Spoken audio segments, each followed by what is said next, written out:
अंदर और है यार, कहाँ है? ये दिख नहीं रहा आपको? ये रहा, ये रुक जाओ, यही पड़े रहने दो। ये रहा, 1 2 3, ये चौथा इन्होंने निकाला है अपने हाथ में। 5 Oh my God. 6।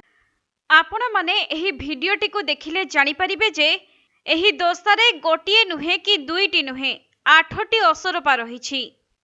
तेबे साधारणतः बड़ होटेल एवं रेस्टोरेंट को खाइबा को जिबा समय रे खाद्य स्वादिष्ट हेबा सहित परिच्छन्नतार सह प्रस्तुत होइथिबा आशा करा जाए। किंतु दिल्लीर जने युवती एक बड़ रेस्टोरेंट को खाइबा पई जाइथिले आउ सेठारु एही भयंकर अभिज्ञता को से निज सोशल मीडिया रे शेयर करिसेंती।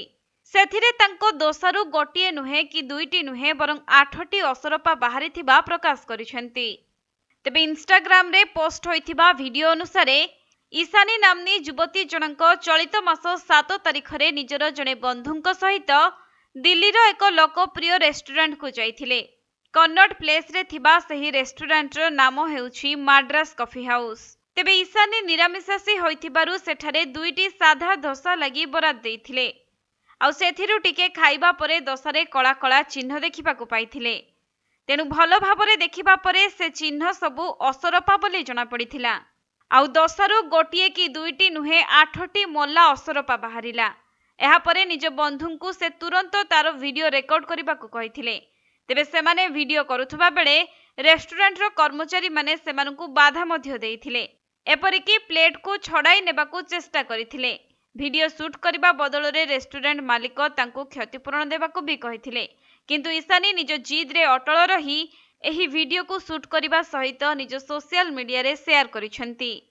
सेपटे युवती जनक रेस्टोरेंट रो रसोई घर मध्य बुली देखिथिले आउ रसोई घर रो अवस्था तद्रुप थिला। तार अधा अंश रे छात भी नथिला। परे ईशानी एक स्थानीय पुलिस स्टेशन रे एनै अभियोग करबा सहित सोशल मीडिया रे वीडियो को शेयर करिसेंती। वीडियोर कैप्शन रे निजर भयावह अभिज्ञता संपर्क रे वर्णना करी से लिखिसेंती जे प्रति गुरुवार रे सेही रेस्टोरेंट को घंटा को प्राय 30 जन ग्राहक आसीथांती। तेणु रेस्टोरेंट कर्तृपक्ष खाद्यर मान नहीं अत्यंत सतर्क रहिबा कथा, कारण परिच्छन्नता और खाद्य निरापत्ता समस्तंकर अधिकार। अन्यपटे ईशानीଙ୍କ अभियोगକୁ ନେଇ पुलिस पक्षरु तांको कार्यानुष्ठान ग्रहणर प्रतिश्रुति दिया जाइथिबा जना पड़िछि।